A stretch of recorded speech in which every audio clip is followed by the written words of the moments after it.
Seja muito bem-vindo ao Conselho Consultivo. Alexis Tsipras diz que os credores não aceitaram a proposta grega e considera mesmo a decisão muito estranha. De recordar que a Grécia apresentou uma nova proposta para alcançar o acordo e evitar o incumprimento, saiba como é que o governo grego se propõe a obter 8 mil milhões de euros entre impostos e cortes. Uma proposta que, à partida, volta a ser rejeitada e deixa a Grécia à beira do precipício. É a nova proposta grega para alcançar o acordo com os credores e assim evitar que a Grécia entre em cumprimento. O conjunto de medidas apresentadas, estima o governo, vai ter um impacto global de 8 mil milhões de euros no orçamento do Estado deste ano e do próximo. De acordo com as contas da imprensa grega, 5,4 mil milhões de euros vão ser obtidos com medidas do lado da receita e 2,5 mil milhões com cortes na despesa. Entre as medidas, agora apresentadas, está a reforma do IVA. Passa a haver 3 taxas de imposto de 6%, 13% e 23%. As alterações devem conduzir a uma receita adicional de 2.040 milhões de euros entre este ano e o próximo. Há também mais impostos sobre as empresas e as famílias, que no total devem render 2.230 milhões de euros. A taxa de IRC vai aumentar de 26% para 29% para empresas com lucros acima de 100 mil euros e deve ter um alcance de 410 milhões em 2016. Mais de 15 mil empresas vão ser abrangidas. As empresas com lucros acima de 500 mil euros vão ter ainda uma taxa especial de 12%, que deve afetar 1.500 empresas e render 1.350 milhões de euros em 2015 e 2016. A Grécia vai também aplicar sobretaxa às famílias de acordo com os rendimentos anuais.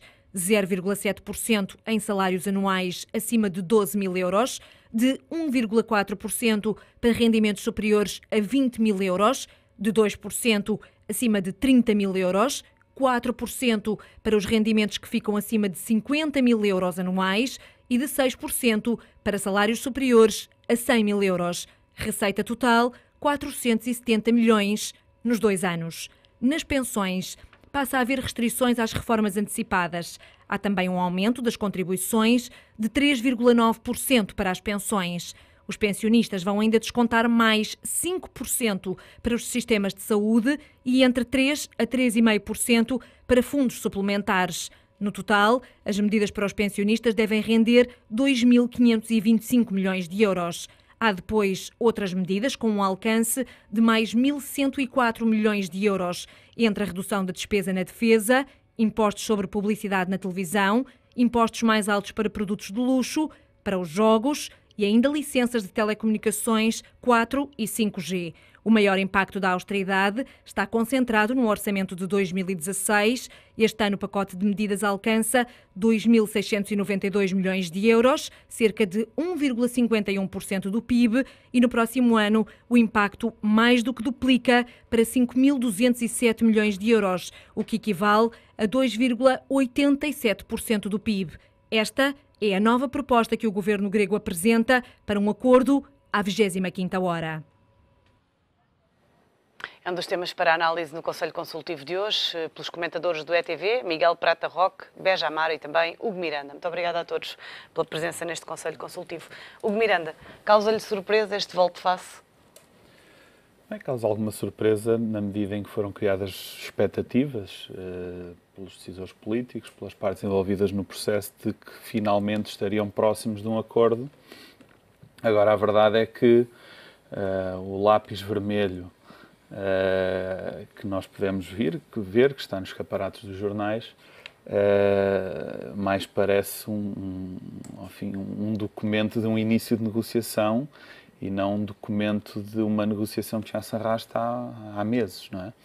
E, portanto, isto apenas revela que nos últimos meses os avanços foram praticamente nulos, e revela também uma outra coisa, é que já não estamos, e a ideia que dá da troca de propostas e a troca de argumentos é que já não estamos propriamente só na frieza dos números, mas estamos, por outro lado, já aqui numa componente da negociação que eu classificaria de algo ideológica, porque neste momento não estão em causa, não parece que estejam tanto em causa valores de déficit, valores de sustentabilidade das contas públicas no curto prazo. Estão em causa sobretudo formas de atacar o problema que são, na visão de uns e de outros de cada lado da mesa, diferentes. E eu percebo, por um lado, vamos lá ver, o FMI, nesse aspecto, não podemos dizer que é completamente imprevisível. Segue mais ou menos uma linha que, de certa forma, já vinha seguindo também em Portugal,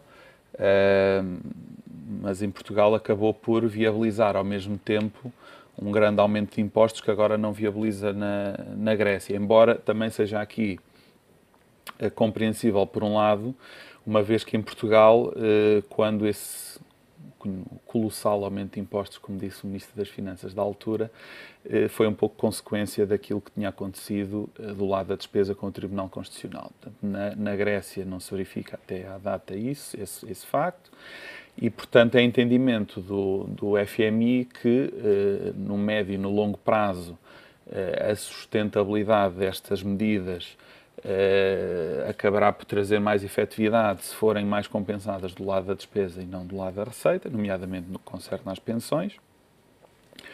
E, portanto, estamos neste impasse. Eu acho que, apesar de tudo, tenho alguma fé de que se vai chegar a um acordo. Portanto, acho que ambas as partes, os sinais que ambas as partes deram, apesar de tudo, sobretudo a parte grega, que cedeu, se virmos um discurso da altura da campanha de Tsipras, acho que é claro, ninguém pode dizer que os gregos não cederam e não tentaram fazer um esforço para chegar a um acordo. Portanto, vamos verificar o que é que vai acontecer. Miguel Peralta Roca, a verdade é que há quem diga, de facto, que o governo grego fez o que tinha de ser feito e até passou algumas linhas vermelhas no que toca a cedências. Percebe-se que o otimismo todo de segunda-feira tenha dado lugar a uma nova tensão?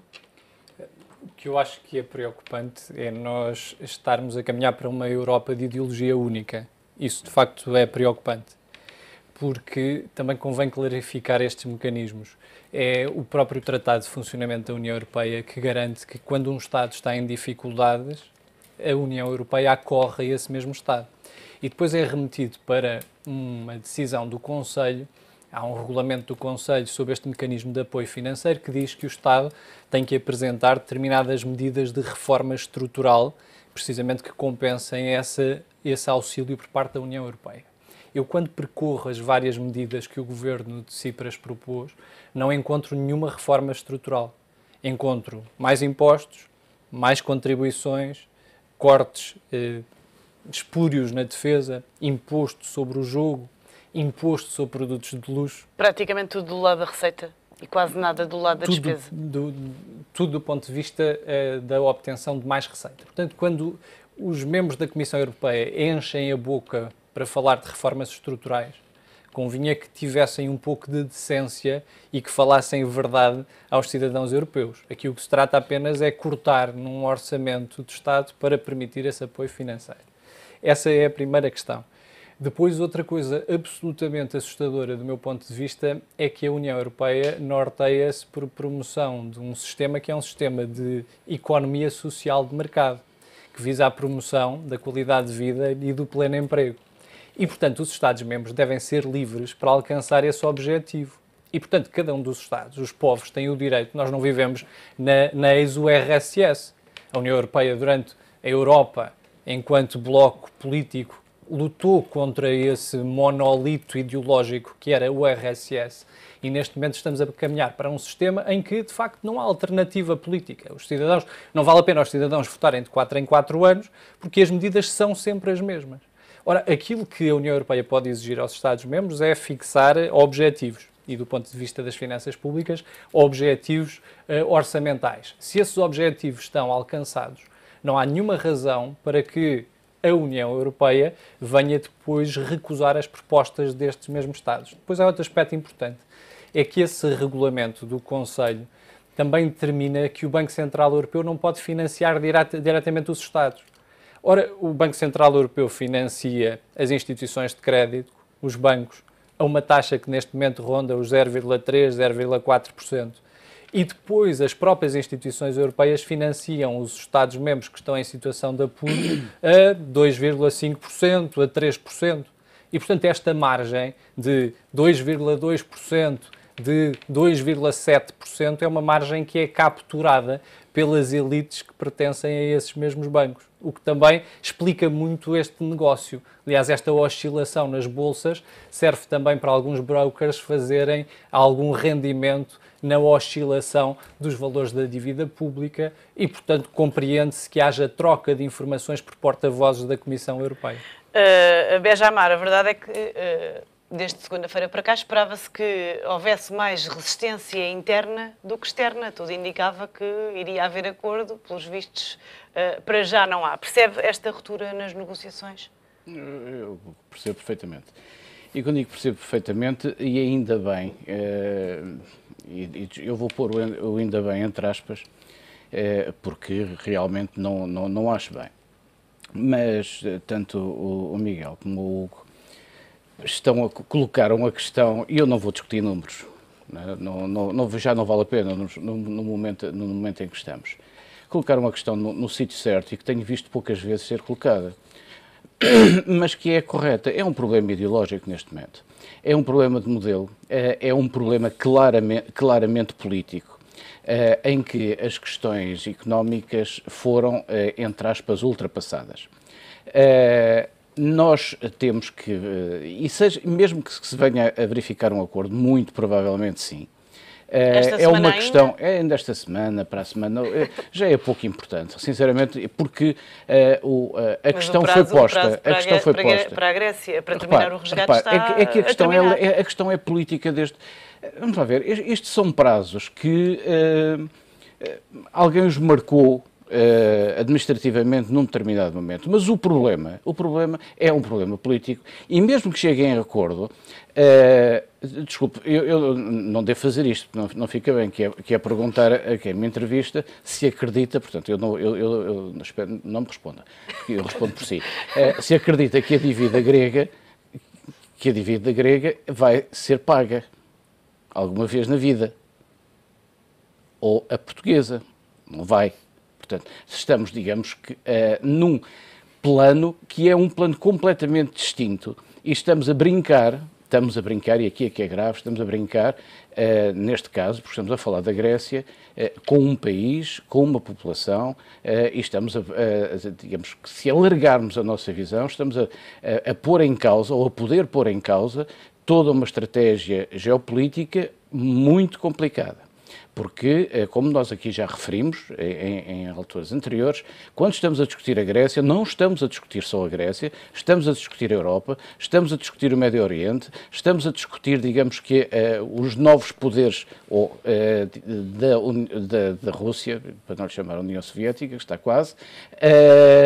Portanto, estamos a discutir um conjunto de questões que são elas já do nível político, mas, para além disso, estamos a discutir ideologia. E aqui estamos completamente de acordo.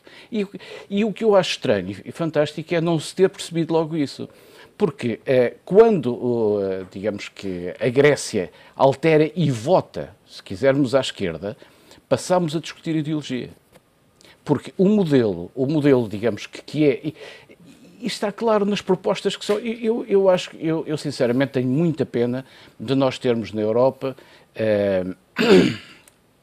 dirigentes que não percebem um conjunto de coisas.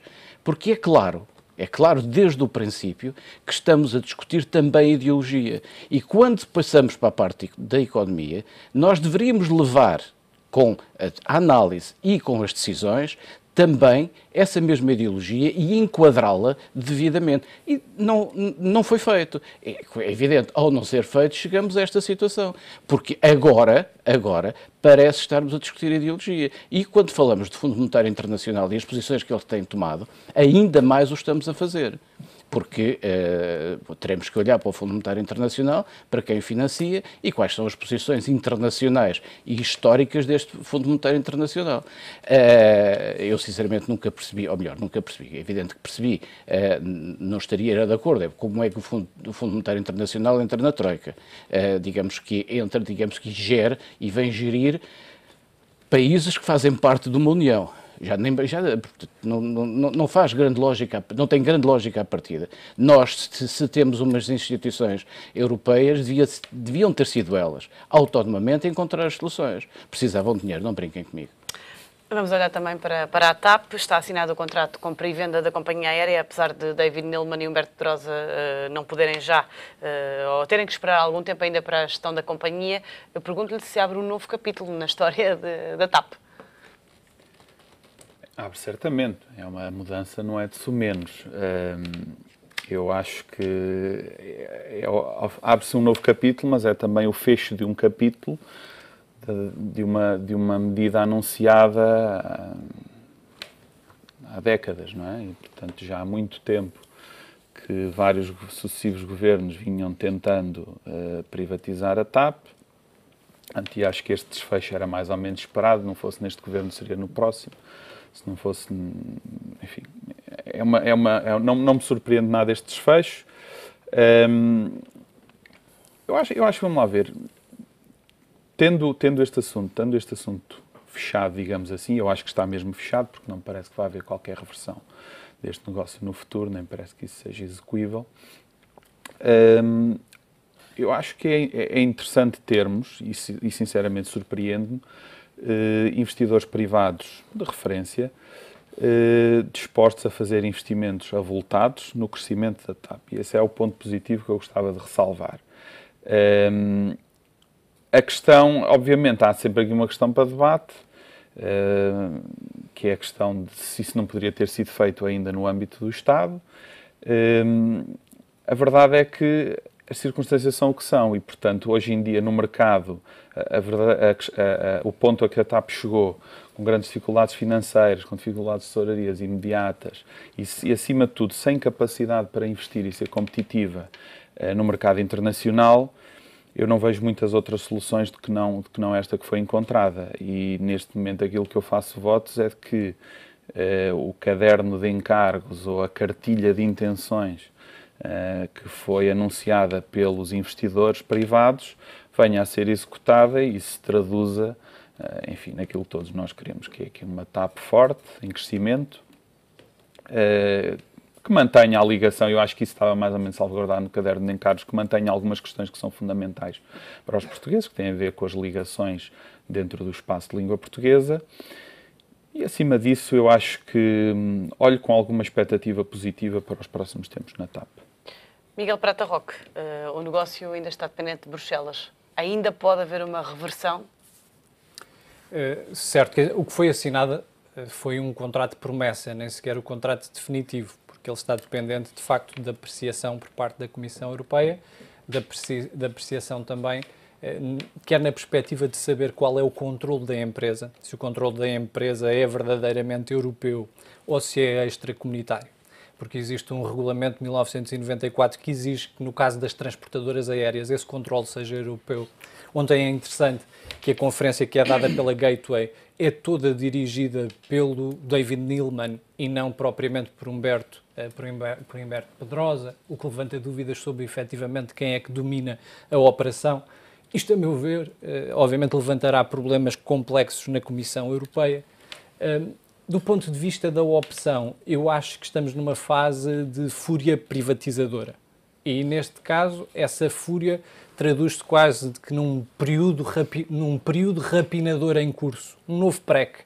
E esse PREC é tão engraçado que nós nem estamos a falar de reprivatização, porque a TAP foi fundada por Humberto Delgado, sempre foi pública, assim como foi, por exemplo, a Metro e a Carris.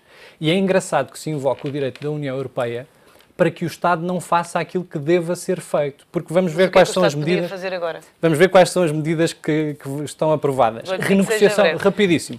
Renegociação da dívida. Quem vai renegociar a dívida com os bancos não é a Gateway, o consórcio, é o próprio Estado que vai fazer essa renegociação com os bancos que são credores da TAP. E quais são as medidas de renegociação? Os prazos de pagamento vão ser estendidos para 7 a 10 anos e haverá um período de carência de 5 anos de pagamento de juros. Ora, porque é que isto não é feito, por exemplo, no caso da Grécia? Porque é que é invocado o direito europeu, neste caso, para não se permitir estas medidas de reestruturação? Outro exemplo, os estaleiros navais de Viana do Castelo, o Estado não podia auxiliar os estaleiros navais.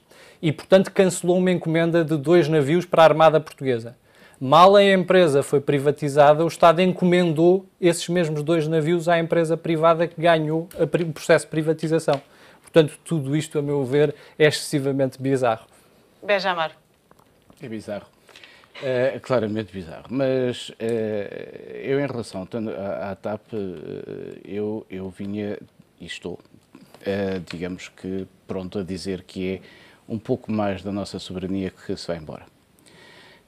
E é isto que realmente me preocupa. Portanto, nós estamos, de uma maneira ou de outra, a vender, digamos, que não são só os anéis, já não são os anéis só, começam a ser os dedos, e quando digo dos dedos, porque nós precisamos das mãos para intervir. Nós, portugueses, precisamos de algo para intervir na economia, para intervir no nosso futuro. E o que está a acontecer é que estamos a perder quase tudo, ou para lojas dos 300, ou, digamos que a mim ainda me faz mais confusão, é que, se reparar, todas ou quase todas as privatizações, tirando, portanto, agora da PT, são feitas ou foram feitas por capitais que vêm de fora da União Europeia, à qual nós pertencemos e, digamos que, num modelo que assinamos e que gostaríamos de permanecer. O que aconteceu e o que está a acontecer, e mesmo em relação à PT, é um fundo, portanto, os capitais não é propriamente uma empresa estruturada de comunicações.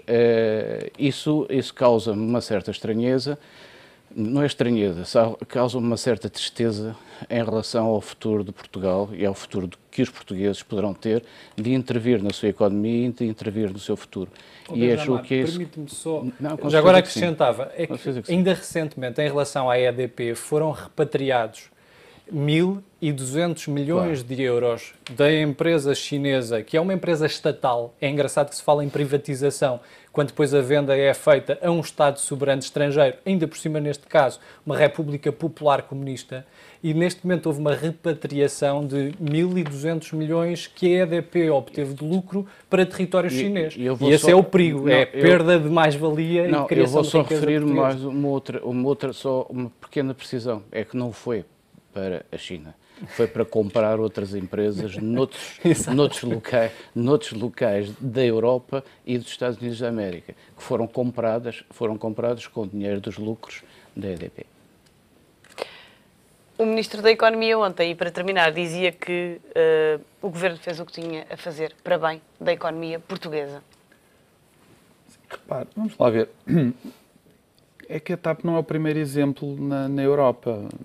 A Lufthansa é privada, a KPLM é privada, e não me consta que nem a Alemanha nem a Holanda tenham sofrido com essas privatizações. Vamos lá ver. Eu percebo, há aqui uma questão que para mim é fundamental no papel que joga a TAP na influência de Portugal no mundo, que é o que é importante na preservação de algumas rotas dentro do espaço de comunicação de língua portuguesa. Ponto. Estamos de acordo. A meu ver, o caderno de encargos salvaguarda minimamente essa questão, que eu acho que em grande parte nem precisaria de ser salvaguardada, porque é aí que está o lucro da TAP, vamos lá ver, e portanto os operadores privados certamente não vão querer acabar com rotas para Angola ou para Moçambique, porque é aí que é aí que hoje em dia a empresa gera valor, nem para o Brasil. Agora, a questão a TAP, para já este histórico vai muito mais atrás. A TAP já foi privatizada, já foi renacionalizada, portanto andamos aqui num processo que, acima de tudo, neste momento eu não sei qual é que seria a alternativa no médio e no longo prazo. Porque a alternativa no espectro político que foi encontrada, ou que foi falada, tinha a ver com a colocação em bolsa. Seria essa a alternativa para a TAP? Seria adiar o problema mais algum tempo? Eu tenho muitas dúvidas sobre isso. Iríamos fazer agora mais uma entrada de capital público na TAP e daqui a 3 anos estaríamos a fazer novamente. Essas são dúvidas para as quais eu nunca consegui obter resposta. Muito obrigada a todos pela vossa presença e análise neste Conselho Consultivo e até para a semana. O Conselho Consultivo fica por aqui, está de regresso amanhã.